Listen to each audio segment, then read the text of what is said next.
Bez Hashem, today's daf is Zevachim Daf Samech Daled, and we're going to begin from Daf Samech Gimel Amid Beis, from the bottom of the page. We're talking about a bird of a carbon chatas. As you're aware, here's the picture, the aerial view of the Beis Hamikdash, right? This is the temple, and the aerial view is normally the malika of a bird. Malika is like the shechita of a bird, was done right on the southwest corner, right?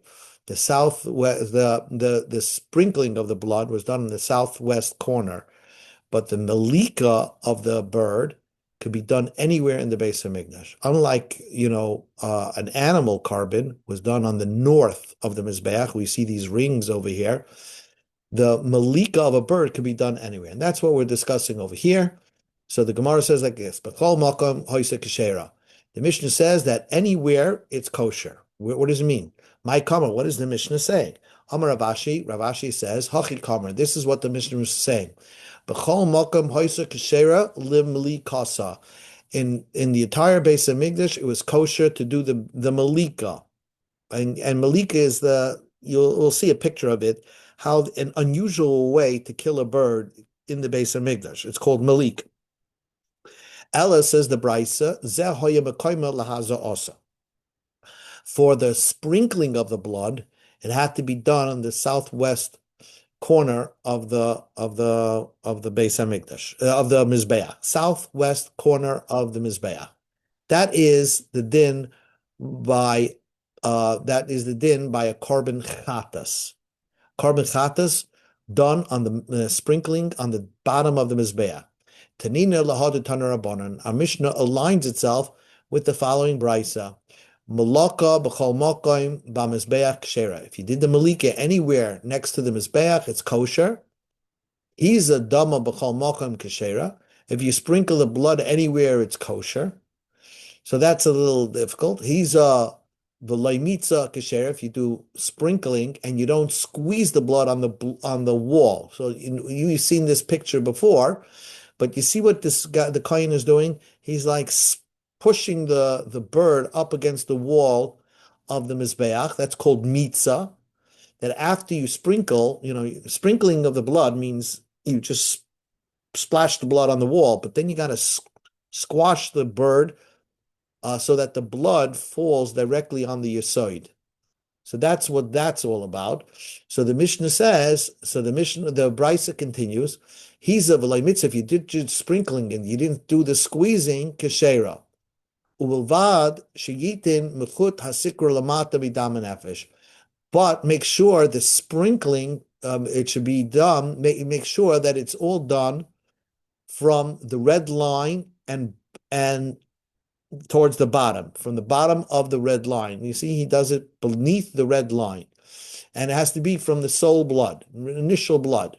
So my karma, how do you explain this brisa? First, the brisa seems to say you can sprinkle anywhere, and then it tells you do it below the red line. So hachi karma, this is what the brisa, how you read the brisa. Malaka b'chol makom, the malika can be done b'chol makom b'mizbeach, anywhere around the mizbeach, anywhere in the Beis Hamikdash, malik is kosher. Mitza dama b'chol makom b'mizbeach. The squeezing of the blood against the wall can be done in any side wall of the mizbeach. It's kshera, it's kosher. You go to Samach Dal Amr Aleph. She imhiza b'loy mitza kshera, because the most important thing is the sprinkling. The sprinkling is as soon as you sever the head, you just give it a squeeze. I guess the blood squirts out onto the wall. That's the most important.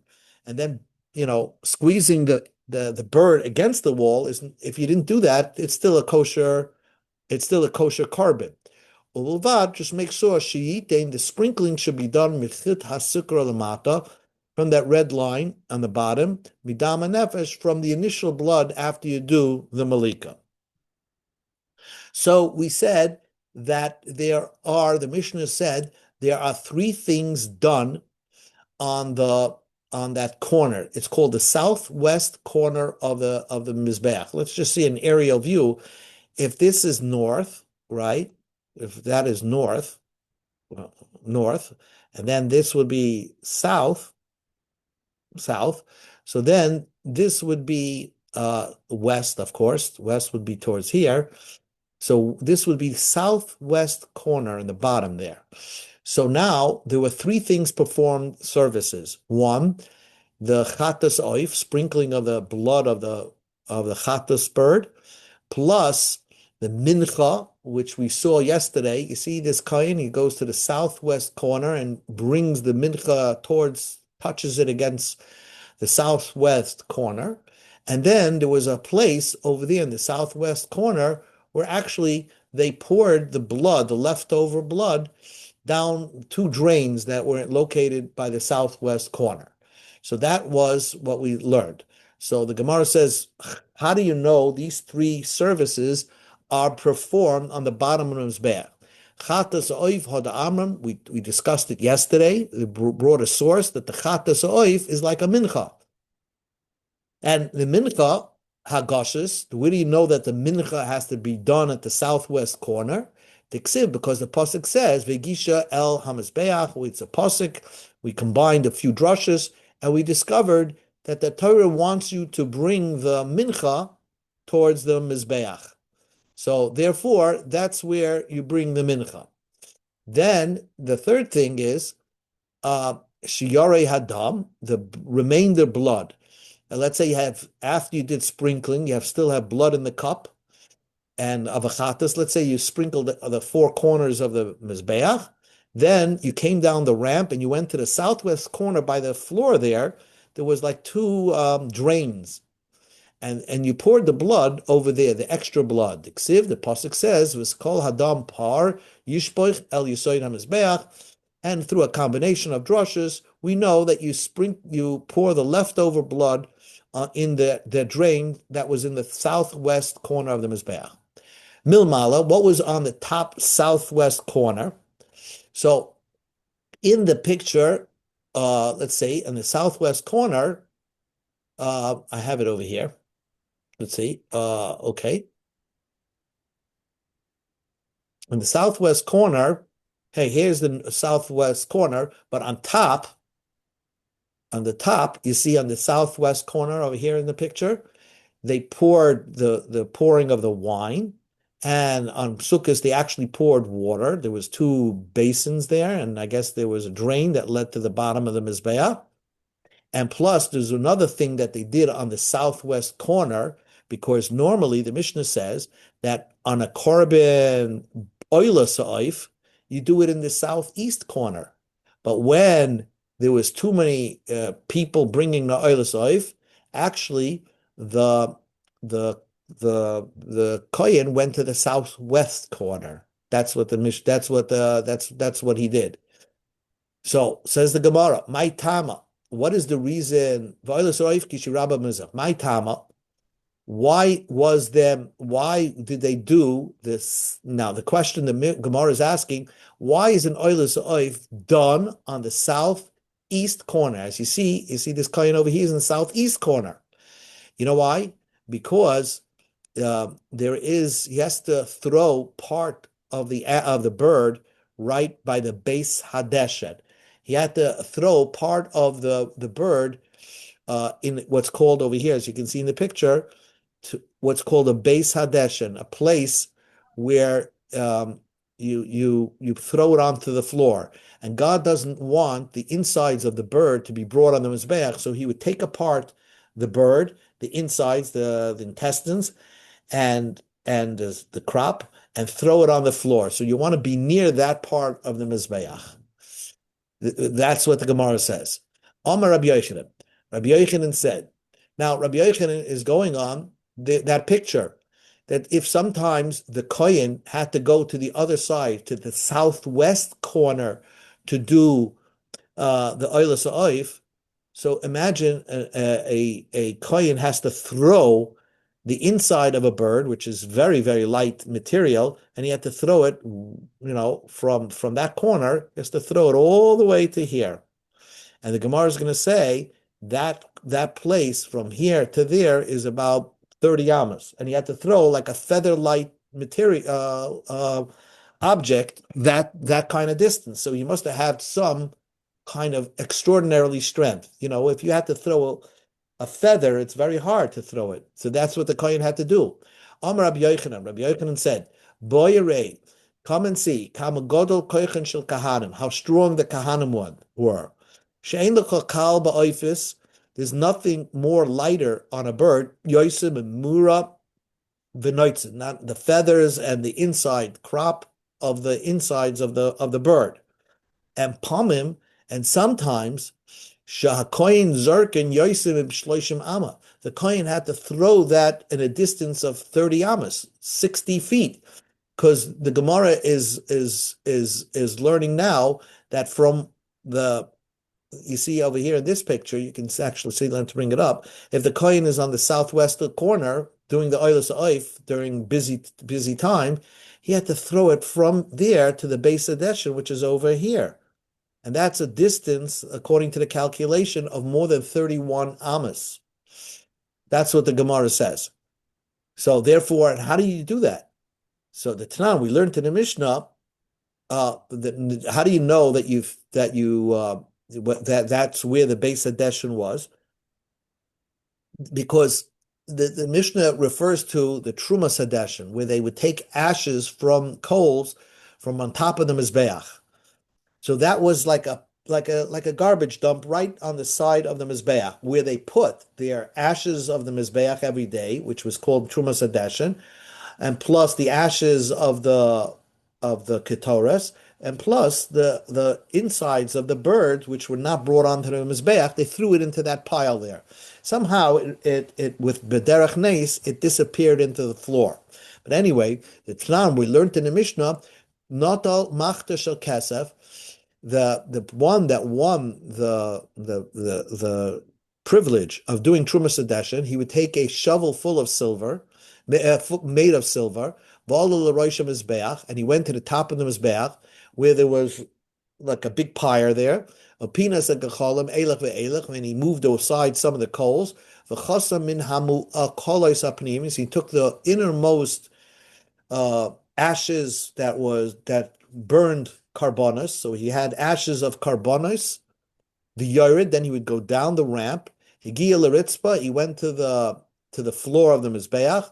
Machze ponav klapi tzofin, he turned his face towards the north. He went in a distance of the ramp 10 amas. And he put the ashes onto the floor. So that's exactly what we have over here. You see the Kohen going with a shovel. He came down, and now he's heading north towards, I guess, this place where they would put the ashes of the Mizbeach there. And that was also the place where they threw the insides of the bird. So therefore, Mokom Shenoisnim, that was the place also that they put there Mura, V'noitza, V'disha Mizbeach HaPanimi, V'hamanoira. And and also the ashes of the menorah.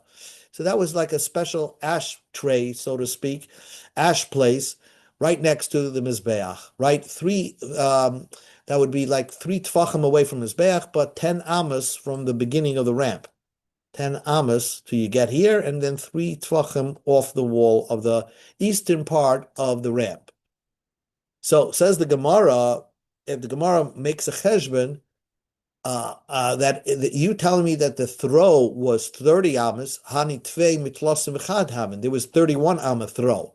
According to the Gemara's calculation, what Rashi does the calculation, from that southwest corner up until where the Mizbeach HaChitza, where he would have to throw, right? According to the way that they make the cheshbon, Rashi says this was 31. So how could you tell me it was 30, right? From this corner to here?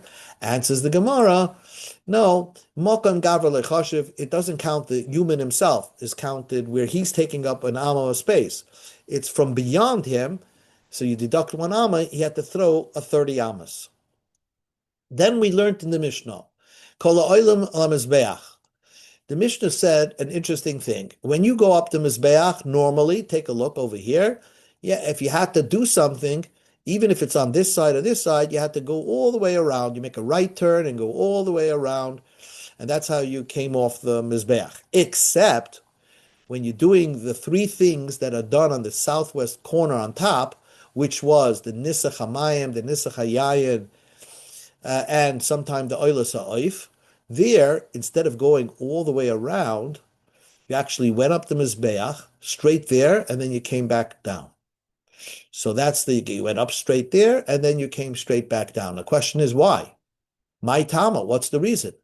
Omar Rabbi Yochanan says, the reason is, Nisachim Shema Yisashnu. The reason is that if I was walking around the Mizbeach with the wine or the water, and walked around, the smoke from the Mizbeach will go into the wine, and the smoke will go into the water, and that's not good wine to pour on the Mizbeach. So we didn't want to passel the wine, so to speak. We didn't want to smoke the wine. So therefore, we took the shortest route to get to that drain pipe, as you see over here, and to just pour it down. Because if you walked around, the wine, the smoke from the fires on the Mizbeach will go into the wine. And the other reason is, if you were carrying a bird all the way around, right, which is that's the way you're supposed to do it, then we're afraid that the bird might die from smoke inhalation by the time it gets to the place where you're going to do the malika. So therefore, you went straight up. We're afraid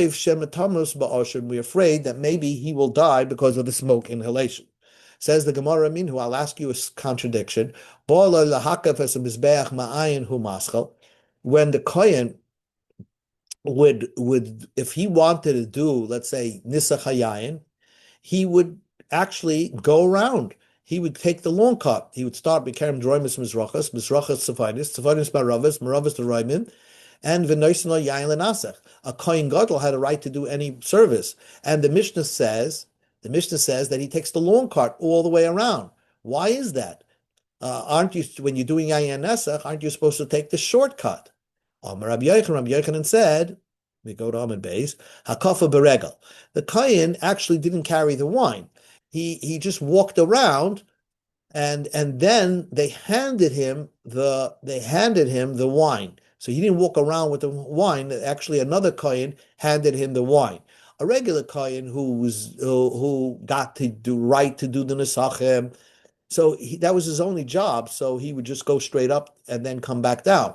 But a Kohen, for a mitzvah, he got the chance to just go around the long way around the Mizbeach. However, he did not hold on to the wine. Again, we don't want the wine to get smoky. Amarava, Dekinami, I'll prove it to you, that the Kohen was not holding on to the wine. Diktani, because it says after he made the circle, after he went around the Mizbeach, noistim lo yain lenasa, they would give him wine to pour. Like Tani, it doesn't say oimeloy nasech, they tell him to pour. Shmami no, that's the way it was for a Kohen Gadol. That's the way it was for a Kohen Gadol. Instead of going straight this way, like this Kohen did it, because the Kohen Gadol, he would take a nice long route around, but at that corner, then another Kohen would hand him the wine. Says the Gemara, concludes, Taner Rabban, the rabbis taught, Kol ha'olim Mizbeach, when you go up the Mizbeach, as you saw in the picture, Oilim derech yamin, you go on the right side of the Mizbeach, the Yarden derech Shmal, and you go on the left side. See how he goes up on the right side, and then he goes up on the down the left side of the ramp.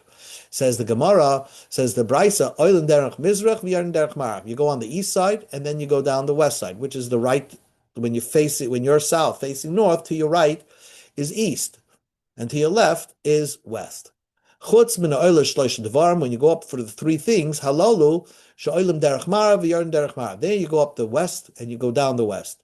Olim derech yamin v'yarden derech yamin. So this brisa is a little difficult because it says for those three things you go up directly like he did, go up on the marav side. But then it says you go up on the right side. This is the left side. So how does these three things, you go on the right side? So that's Gemara's question. Derech Yamin, you're going on the right side, you're going on the left side. Derech Samalhu, you're going on the left side. Amar Ravina explained. Tana Smal, you have to change the brisa and says you're going on the left side. It's a mistake in the brisa.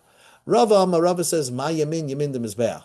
Actually, it's the right side, but if for the Mizbeach, it's the right side. In other words, as from the Mizbeach's perspective, if the Mizbeach facing the human, this is the right side of the Mizbeach. So the Gemara says, "My yamin yamin, my small the gavra." When we talk about left, we talk about left by the person.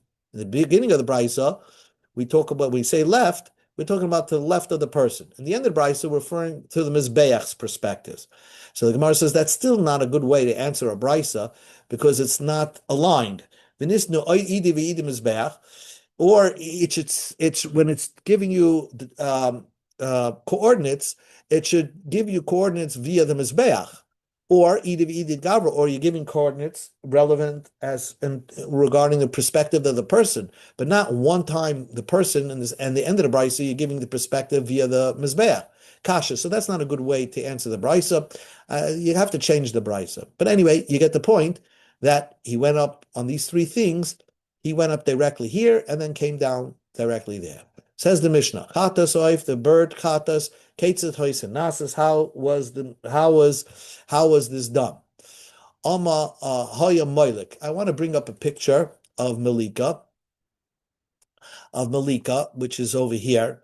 And this is the Malika. There's going to learn that there's a machlokes how you did Malika, how you held the bird.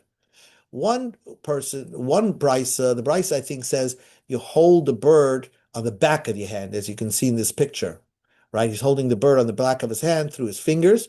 One Rav said you hold the bird on the inside of your hand, and then you take your other hand, your right hand, and you stick your long nail into the back of the neck of the bird. So that's what the Mishnah says. You stick your nail into the back of the bird's neck, the Eina Mavdil, and you don't sever the head off. You just cut one simon. Umazim idama al kira mizbeach, and you sprinkle the blood on the wall of the mizbeach. Shiarei dam, the rest of the blood, hoya mismamatza al yisoid. Then you would get the rest of the blood, which somehow leaked through the floor. It will go down to the yisoid, as we saw in the picture. Now, after you sprinkle the blood and and then squash the bird on the wall of the mizbeach, that's it. The mizbeach only has blood on it. The kula, the rest of the bird, the kahanim, are eaten to the kahanim. Unlike a chatas of an animal, parts of the animal are brought onto the mizbeach. Here, by the bird, everything is eaten by the kahanim. Taner Rabbanan, the rabbis taught, v'hiza midama chatas begufa chatas. Haketzad. How do you sprinkle from the blood of the chatas, from the body of the chatas, or ketzad? You see, unlike an animal, when you shecht an animal, you get a vessel, right? And from the vessel, you catch the blood. Here, oiches b'roish u'beguf, you hold the head and the body. Umaza al kir hamizbeach. Somehow you take the bird, which is his head is halfway severed, and you squeeze it, I guess, and somehow it squirts onto the wall of the mizbeach. You don't put it on the wall of the ramp, like kira heichel, not on the wall of the sanctuary, but like kira ulam. You put it on the mizbeach. The eza, which part? Zekir tachten. You put it on the bottom of the mizbeach, as we saw. Maybe you put it on the top of the mizbeach. The dinu, wouldn't that make sense? Ma behema, by when you korban an animal, by an animal, you put the sprinkling of an oila on the bottom of the mizbeach, but a chatas is on the top of the mizbeach. Oif, when by a bird, when you do the korban oila, it's on the top of the mizbeach. Shouldn't it be also obvious that the chata should be also on top? So why do we do the chatas on the bottom of the mizbeach? Talmud Bavli, because the pasuk says that you have to squeeze the bird up against the wall of the mizbeach, and it should drop down, as we saw in the picture. It should drop down onto the side of the mizbeach, right? It should drop down onto the side of the mizbeach. So this is the picture, you see. So therefore, that's the way to do the korban chatas. Says the Gemara. Wait a second. Maybe the neved mi'iloi because in order to have the blood drip down, if you were on top of the mizbeach, it would land on the ramp, on the mini ramp. So you had to be on the bottom. So the Gemara says, maybe I should go up and do the malika on top, and then sprinkle on top of the mizbeach, and then come down to that wall and do the squeeze, but start from the top of the mizbeach. Answers the Gemara, Amarava Miksiv Yamatzeh, you should squeeze it. Yimatzeh, let it become squeezed by itself. Ksiv, the Bemela Mashma. That means that that means you don't have to move from the time that you did the sprinkling. All you have to do is just leave it against the wall, and it's going to drop down onto the side. So it's obviously not done in two places. It must be done in one place. So from the pasuk, it seems to imply that the sprinkling of the dam chatas ha'oif is on the bottom of the mizbeach, and that's the rule. Now says the Gemara. We'll conclude with this. Amar Rav Zitra bar Tuvi Amarav Keitzin Molkin chatas ha'oif. How do you do the chatas ha'oif? Oiches gapel ben shtei tzpois, shtei raglayim b'shtei tzpois. So you hold the wings with your two fingers and your 2 feet with your 2 fingers. Umaisach tzavare al roiche gimla. You stretch the neck on your thumb. Umolka. So umamasnita tana. The Brisa says tzipora milvar. You put it on the back of your head. Oiches gapel ben shtei tzpois, shtei raglayim b'shtei tzpois. Umaisach tzavare al roiche b'shtei tzpois is a moiler. So as I showed you in the picture, that it's really this picture over here. Either it's on the back of your hand, like the Brisa said, or the way Rav said it is somehow on the inside of your hand. And that's how you hold the bird, and then you do the malika. And one final thing. That was the hardest service to do in the Migdash. I guess to hold a bird and in that way and do the malika, it was a very difficult. The Kohanim needed a lot of training. Zuhui v'siloi, is that the only thing that they needed a lot of training? V'ika kamitza v'chafina. There's other avodas by the kamitza or chafina, which is Kohen Gadol needed chafina or kamitza, which we saw, which with the mincha. Those were also very difficult services that needed a lot of training. Ela ema, you must say zu avodah kosher may avodas kosher shemigdash. This is one of the hardest things to train yourself in the base of Migdash, how to do malika on a bird. Okay, we will stop right over here. Sure, thank you.